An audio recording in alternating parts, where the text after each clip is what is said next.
वैसे तो कभी अमेरिकी सीनेटर लिंडसे ग्राहम ने, तो कभी ट्रंप के सलाहकार पीटर नवारो ने कई बार भारत को सीधे धमकी दी और अपने धमकियों में हर बार भारत को बर्बाद करने वाले शब्द का इस्तेमाल किया, जैसे कि रूस का तेल खरीदना नहीं छोड़ा तो भारत को बर्बाद कर देंगे, अमेरिका के साथ जल्दी से व्यापार समझौता नहीं किया तो बर्बाद कर देंगे, या रूस का एक भी फाइटर जेट खरीदा तो भारत को बर्बाद कर देंगे। हालांकि इनके ऐसे धमकियों से खुद लिंडसे ग्राहम के राजनीति को समझने की क्षमताओं पे सवाल खड़े हो गए और आपको जानकर आश्चर्य होगा कि खुद अमेरिकी थिंक टैंक भी लिंडसे ग्राहम को अपने मंच पर नहीं बुलाते। हालांकि अब सवाल है कि अमेरिका के ऐसे सीनेटर या अमेरिका के ऐसे सलाहकारों के धमकियों से भारत को कोई फर्क पड़ता भी है? तो यहाँ पर बता दे, भारत को ऐसी धमकियों से कोई फर्क नहीं पड़ा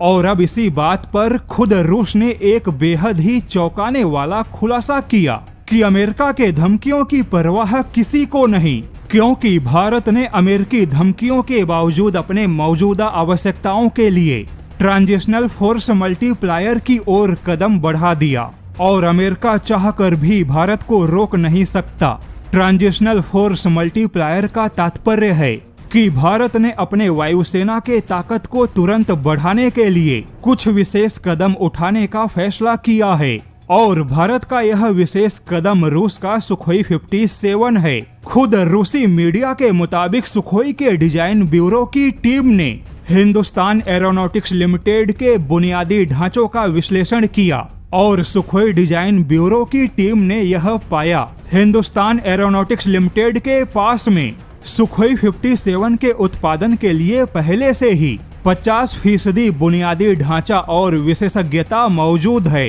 और यह रिपोर्ट खुद हिंदुस्तान एरोनॉटिक्स लिमिटेड को मिल चुकी है। यानी कि अमेरिका उधर भारत को धमकी देता रहा कि रूस का फाइटर जेट खरीदा तो अच्छा नहीं होगा और इधर रूस के विशेषज्ञों की टीम ने हिंदुस्तान एरोनॉटिक्स के उत्पादन केंद्र का पूरा विश्लेषण करके रिपोर्ट तैयार करके दे दिया और अब इस रिपोर्ट के बाद यह बात पक्की हो गई कि भारत अपने ट्रांजिशनल फोर्स मल्टीप्लायर के लिए यानी कि वायुसेना के ताकत को तुरंत बढ़ाने के लिए रूस के सुखोई 57 की ओर कदम बढ़ा चुका है और सही मौका देख यह डील फाइनल हो सकती है। यहाँ पर बता दे, भारत की तैयारी कुछ ज्यादा ही बड़ी है। भारत अपने स्वदेशी एमका जैसे फाइटर जेट परियोजना को आगे तो बढ़ाएगा, जिसके लिए भारत ने फ्रांस के साथ में लगभग इंजन का सौदा फाइनल करने के बहुत ही करीब है। वहीं भारत मौजूदा आवश्यकताओं के हिसाब से